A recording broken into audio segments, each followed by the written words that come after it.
Welcome dear student, এডুপাত একাডেমির পক্ষ থেকে সবাইকে জানাই আন্তরিক শুভেচ্ছা অভিনন্দন। 2026 সালে তোমার যদি লক্ষ্য থাকে জিএনএম এএনএমে গভর্নমেন্ট কলেজ পাওয়ার, তাহলে কিন্তু যে ভিডিওগুলো আমি তোমাদের দেব সেই ভিডিওগুলো করতে থাকো। এখান থেকে কিন্তু তোমাদের শিওর সিলেকশান গভর্নমেন্ট কলেজ হবেই। ঠিক আছে, আজকে দেখো তোমাদের প্রথম অধ্যায়ে বায়োলজির প্রথম অধ্যায় থেকে একটা অলরেডি ভিডিও দেওয়া হয়ে গিয়েছে। সেখানে দেখো 50 কোশ্চেন আছে, 20 কোশ্চেন। সেই ভিডিওটা তোমরা যদি না দেখে থাকো অবশ্যই সেটাকে দেখো। আর এটা হচ্ছে পর্ব 2, তোমাদের চ্যাপ্টারের নাম হচ্ছে জীবন ও তার বৈচিত্র্য। ঠিক আছে, তো এর আগে যে ভিডিওটা দেওয়া হয়েছে সেই ভিডিওটা অবশ্যই তোমরা দেখো। প্রত্যেকটা কোশ্চেন আমি এক্সপ্লেন করব এবং প্রত্যেকটা অপশানও কিন্তু আমি তোমাদের এক্সপ্লেন করব। আর তোমাদের আবারও বলি, এই যে জিনিসগুলো আমি করাবো, যে কোশ্চেনগুলো এর মধ্যে থেকেই কিন্তু আসবে। ঠিক আছে, চলো তাহলে বেশি দীর্ঘায়িত না করে ক্লাস শুরু করে যাক। প্রথম কোশ্চেন দেখো, প্রথম কোশ্চেন আছে মাইকোরাইজা নিম্নলিখিত কোনটির উদাহরণ।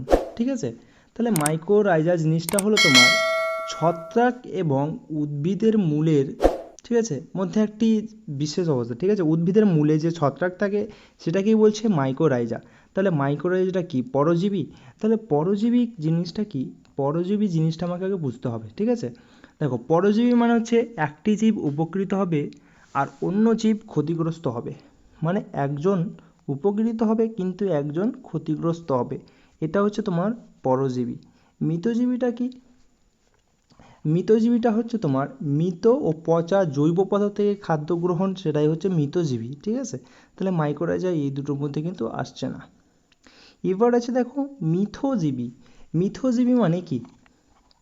মিথজীবী মানে হচ্ছে দুই জীবী একে অপরের ওপর নির্ভরশীল। ঠিক আছে, দুটো জীবী তোমার একে অপরের ওপর নির্ভরশীল, ঠিক আছে, বা উপকার করে, তাহলে দুটোই পজিটিভ। ঠিক আছে, সেটা ক্ষেত্রে মিথজীবী। তাহলে দেখো মাইকোরাইজা, উদ্ভিদের মূলে যে ছত্রাক থাকে সেটাকেই বলছে মাইকোরাইজা। ঠিক আছে, তাহলে দেখো উদ্ভিদের মূলে যে দেখো ছত্রাক, এই যে উদ্ভিদের মূলে যে ছত্রাক থাকে, এই ছত্রাক কি করে?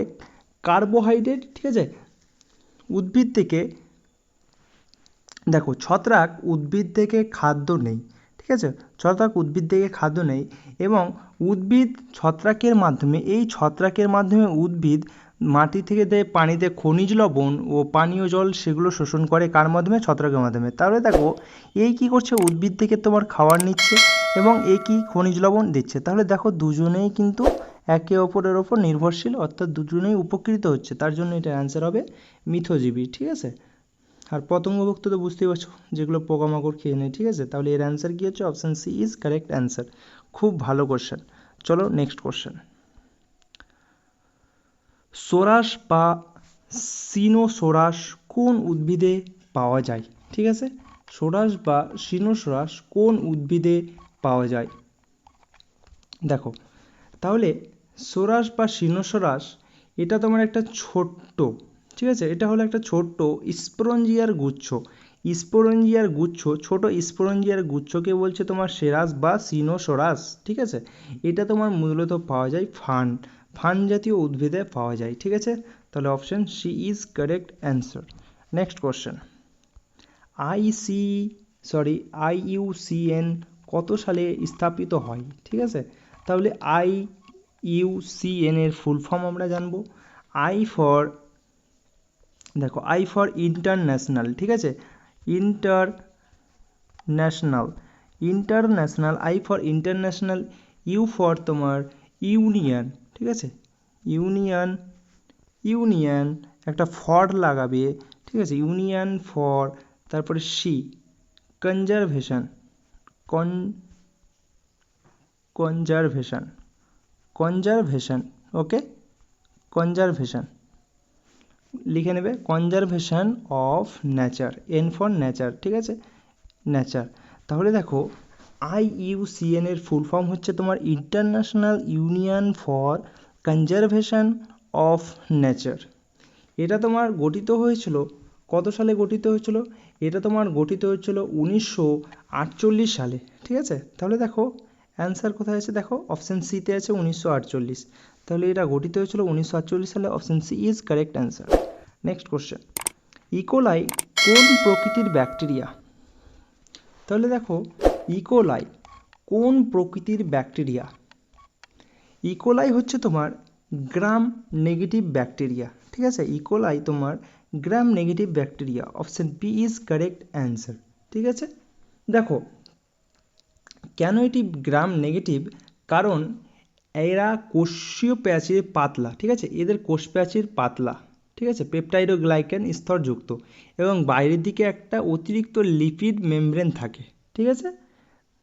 তাহলে গ্রাম স্টেনিং করলে কিন্তু গোলাপি রং ধারণ করে, তার জন্য এরা গ্রাম নেগেটিভ।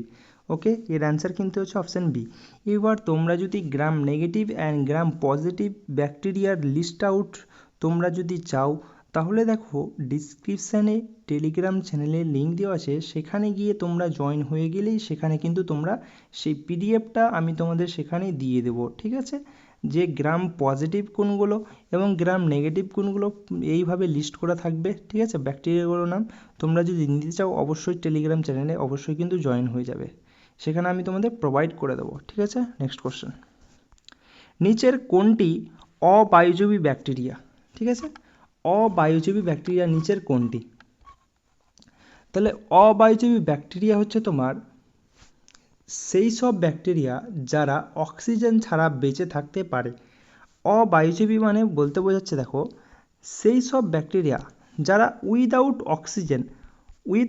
অক্সিজেন বেঁচে থাকতে পারে, সেই সমস্ত ব্যাকটেরিয়া বলছে তোমার অবায়ুজীবী ব্যাকটেরিয়া। তাহলে এখানে দেখো ক্লস্ট্রিডিয়াম টিটেনি, এই ক্লস্ট্রিডিয়াম টিটেনি কিন্তু অক্সিজেনের অনুপস্থিতিতে কিন্তু বেঁচে থাকতে পারে, ঠিক আছে, অক্সিজেন ছাড়াই কিন্তু বেঁচে থাকতে পারে। দেখো এই ক্লস্ট্রিডিয়াম টিটেনি যা টিটেনাস রোগের সৃষ্টি করে, এই টিটেনাস রোগের সৃষ্টি করে, ঠিক আছে। তাহলে এর অ্যান্সার কী হচ্ছে? Option A is correct answer. Next question, moss, ঠিক আছে, মস হলো কি? মস এক প্রকার তোমার কি? তাহলে দেখো মস হলো তোমার একটা লিম্ফোসাইট, ঠিক আছে। দেখো মস হলো তোমার একটা লিম্ফোসাইট, সাধারণত পাথর, দেওয়াল, গাছের গুঁড়ি ইত্যাদির ওপর জন্মায়, ঠিক আছে। যেখানে মাটি খুব কম বা নেই বললেই চলে, সেই স্থানগুলিতে মসগুলো জন্মায়, ঠিক আছে। অ্যান্সার হবে option B is correct answer. Next question, glycogen নিচের কোন প্রকার উদ্ভিদের সঞ্চিত খাদ্য? ঠিক আছে, গ্লাইকোজেন নিচের কোন প্রকার উদ্ভিদের সঞ্চিত খাদ্য? তাহলে একটা ভালো কোশ্চেন দেখো, তাহলে এর অ্যান্সার হবে তোমার অপশান বি ছত্রাক, ঠিক আছে, অপশান বি হচ্ছে ছত্রাক। তাহলে এখানে দেখো ছত্রাকের সঞ্চিত খাদ্য হলো তোমার গ্লাইকোজেন, ছত্রাকের সঞ্চিত খাদ্য হলো তোমার গ্লাইকোজেন। এবার দেখো প্রাণীদের মতোই এদের এনার্জি স্টোরেজ সিস্টেম থাকে, ঠিক আছে, option B is correct answer. Next question, haemocoel কি? ঠিক আছে, তাহলে হিমোসিল, আমরা হিমোসিল ব্যাপারটা আগে বুঝবো, ঠিক আছে। দেখো হিমোসিল হলো এমন একটি দেহগহ্বর যেখানে রক্ত ভরা থাকে, ঠিক আছে, এমন একটি গহ্বর যেখানে রক্ত ভরা থাকে, সেটাকেই বলছে তোমার হিমোসিল। হিমোসিল হলো তোমার কি? দেহগহ্বর যেখানে রক্ত ভরা থাকে, সেটাকেই বলছে তোমার হিমোসিল, ঠিক আছে।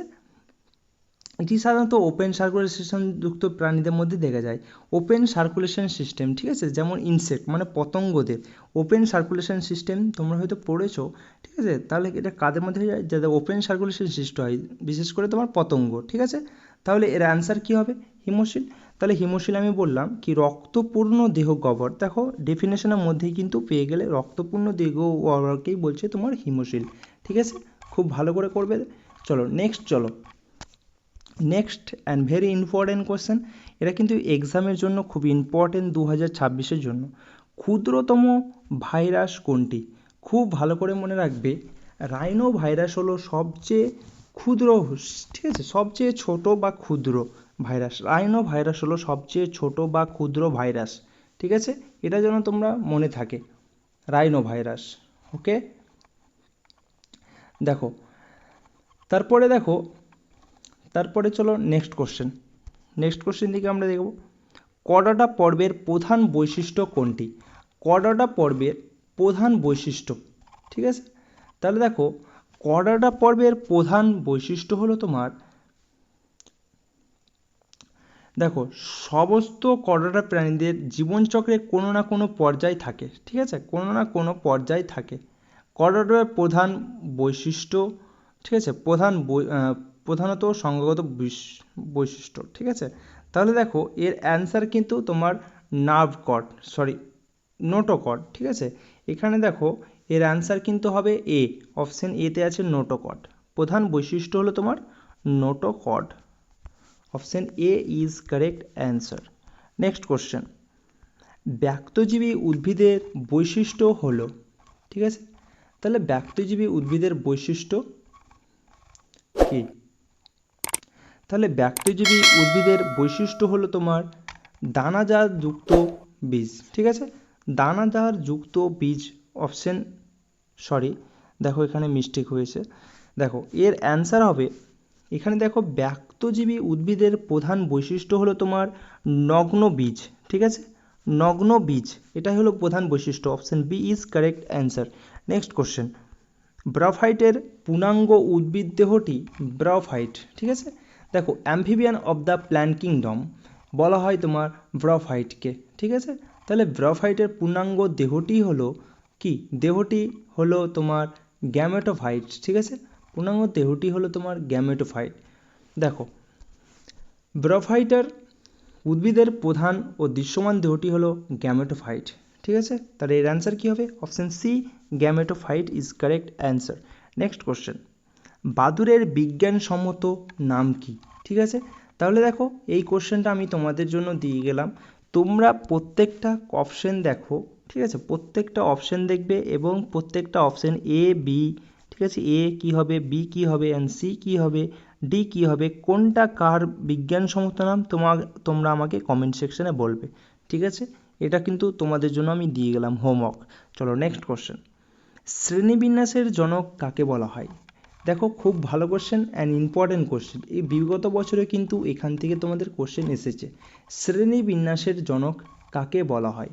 তাহলে আমরা জানি শ্রেণীবিন্যাসের জনক বলা হয় তোমার ক্যারোলাস লিনিয়াসকে, option C is correct answer, Linnaeus, ঠিক আছে, ক্যারোলাস লিনিয়াস।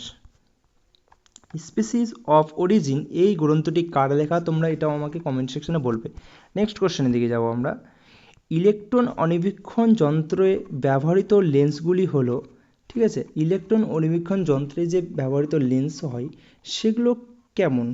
ঠিক আছে, যে ইলেকট্রন অণুবীক্ষণ যন্ত্রে ব্যবহৃত লেন্সগুলো তোমার তড়িৎ চুম্বকীয়, ঠিক আছে, তড়িৎ চুম্বকীয়, option C is correct answer. Next question, কোন উদ্ভিদটি প্রধান ভ্রূণ সমন্বিত উদ্ভিদ, ঠিক আছে, ভ্রূণ সমন্বিত উদ্ভিদ, কোন উদ্ভিদটি? এখানে দেখো চারটা অপশন দেওয়া আছে, চারটা অপশনের মধ্যে আমাকে বলতে হবে, ঠিক আছে। তাহলে দেখো কোন উদ্ভিদটি প্রথম ভ্রূণ সমন্বিত উদ্ভিদ? তাহলে ভ্রূণ সমন্বিত উদ্ভিদ মানে বলতে হচ্ছে গ্যামেটোফাইট। তাহলে গ্যামেটোফাইটকে একটু আগেই আমরা পড়লাম, ব্রাফাইটা হলো তোমার প্রথম স্টেজ হলো গ্যামেটোফাইট, ঠিক আছে। তাহলে option B is correct answer, ঠিক আছে। নেক্সট কোশ্চেন, শৈবালের প্রধান অঙ্গজ দেহটি হলো শৈবালের, ঠিক আছে, শৈবালের প্রধান অঙ্গজ দেহটি হলো কোনটি? তাহলে এর অ্যান্সার হবে তোমার লিঙ্গধর, লিঙ্গধর, option A is correct answer. Next question, hypha, hypha বা বলতে পারো হাইফি, ঠিক আছে, অনেকগুলো যখন হাইফা, ঠিক আছে, অনেকগুলো যখন হাইফি একসঙ্গে যুক্ত হয়ে যায় সেটাকে বলছে তোমরা হাইফি, ঠিক আছে। হাইফা যখন হাইফি, অনেকগুলো হাইফি, ঠিক আছে, তোমরা হাইফা বা হাইফি বলতে পারো, যখন অনেকগুলো যখন যুক্ত হয়ে যাবে, ঠিক আছে, অনেকগুলো যুক্ত হয়ে যাবে সেটাকে বলছি আমরা একসঙ্গে, সেটাকে যখন একটা স্ট্রাকচার গঠন করবে সেই স্ট্রাকচারকে বলবো আমরা মাইসেলিয়াম, ঠিক আছে, মাইসেলিয়াম, মাইসেলিয়াম, মাইসেলিয়াম, যখন অনেকগুলো হাইফি, ঠিক আছে, many hyphae gathered in together is called mycelium, ঠিক আছে, সেটাকে এক কথায় বলবো আমরা মাইসেলিয়াম। কিন্তু এই কোশ্চেনটা আমার কী বলছে, হাইফা কোন প্রকার উদ্ভিদের গঠনগত একক, ঠিক আছে, কোন প্রকার উদ্ভিদের গঠনগত একক? তাহলে এর অ্যান্সার হবে তোমার ফাঞ্জাই, ঠিক আছে, যেটা আমরা ইংলিশে বলবো কি, সরি বাংলাতে বলবো ছত্রাক, ঠিক আছে। তাহলে এর অ্যান্সার কী হলো? Option B is correct answer. Next question, চলো নেক্সট কোশ্চেন দিকে যাবো আমরা, পেনিসিলিন কোন প্রকার উদ্ভিদ থেকে পাওয়া যায়? পেনিসিলিন কোন প্রকার উদ্ভিদ থেকে পাওয়া যায়? ঠিক আছে, তাহলে এর অ্যান্সার হবে পেনিসিলিন তোমার শৈবাল থেকে, ফাঙ্গাস থেকে পাওয়া যায়। ঠিক আছে, ফাঙ্গাস থেকে কিন্তু পেনিসিলিন পাওয়া যায়। পেনিসিলিন নামক ছত্রাক থেকে পেনিসিলিয়াম উৎপন্ন হয়। ওকে, মনে রাখবে। চলো নেক্সট কোশ্চেন। ব্যক্তবীজী উদ্ভিদের শস্য সাধারণত কোন প্রকার? ঠিক আছে, তাহলে আমরা জানি, দেখো, হ্যাপ্লয়েড। যখন একটা এন থাকবে সেটাকে বলবো আমরা হ্যাপ্লয়েড, যখন দুটো এন থাকবে সেটাকে বলবো আমরা ডিপ্লয়েড। ঠিক আছে, যখন তিনটে এন থাকবে সেটাকে বলবো আমরা টিপ্লয়েড। ঠিক আছে, তাহলে দেখো ব্যক্তজীবী উদ্ভিদের শস্য সাধারণত কোন প্রকারের? ঠিক আছে, আমাকে বলতে চেয়েছে হ্যাপ্লয়েড, ডিপ্লয়েড না কি, ঠিক আছে, সেটাই আমাকে বলতে চেয়েছে। তাহলে দেখো ব্যক্তজীবী উদ্ভিদের শস্য সাধারণত তোমার হয় হ্যাপ্লয়েড প্রকৃতির। ঠিক আছে, অপশন এ তে is correct answer, option A haploid. তোমরা মনে রাখবে ওয়ান মানে হ্যাপ্লয়েড। ওকে, ঠিক আছে। তো দেখো এই ছিল তোমাদের আজকের কোশ্চেন। ঠিক আছে, এই যে আমি টোটাল তোমাদের 20 কোশ্চেন করালাম, এর আগে তোমাদের প্রত্যেকটা এক্সাম হওয়ার আগে তোমাদের যতগুলো চ্যাপ্টার আছে সবগুলো চ্যাপ্টার থেকে তোমাদের কোশ্চেন প্র্যাকটিস করানো হবে। 100% বলছি তোমাদের এর মধ্যে থেকেই আসবে। এতগুলো কোশ্চেন তোমাদের আছে, এতগুলো কোশ্চেন আমি প্র্যাকটিস করাবো, তোমাদের শুধু জাস্ট দেখে যেতে হবে। তোমরা দেখে যাবে আর সেম এই রকম কোশ্চেনই কিন্তু তোমাদের এক্সামে থাকবে। ঠিক আছে, তাহলে দেখো প্রত্যেক দিন যে ক্লাসগুলো আমি দেবো সেই ক্লাসগুলো তোমরা অতি মনোযোগ সহকারে করবে এবং মনে রাখার চেষ্টা করবে। ঠিক আছে, এবং তোমাদের কোনো কোশ্চেনটা যদি বুঝতে তোমাদের অসুবিধা হয় বা বুঝতে যদি না পেরে থাকো তাহলে কমেন্ট সেকশানে বলবে, তাহলে আমি নেক্সট ভিডিওতে সেই কোশ্চেনটা কিন্তু আমি তোমাদের ভালোভাবে বেটারভাবে এক্সপ্লেন করে দেবো, তোমাদের যদি কোনো ডাউট থাকে। ঠিক আছে, এবং তোমরা কোন টপিকের ওপর ভিডিও চাও সেটা অবশ্যই বলবে। ঠিক আছে, এবং তোমরা কে কোথায় থেকে ভিডিও দেখছো সেটা কিন্তু অবশ্যই কমেন্ট সেকশনে বলবে, এবং তোমরা যদি চ্যানেল নতুন হয়ে থাকো অবশ্যই চ্যানেলটাকে সাবস্ক্রাইব করে নেবে, এবং তোমরা যারা এখনও পর্যন্ত টেলিগ্রাম চ্যানেলে জয়েন হওনি তারা কিন্তু অবশ্যই জয়েন হয়ে যাবে। সেখানে সমস্ত রকমের তোমরা পিডিএফ পেয়ে যাবে এবং সমস্ত রকমের আপডেট তোমরা পেয়ে যাবে। ঠিক আছে, all the best, thank you.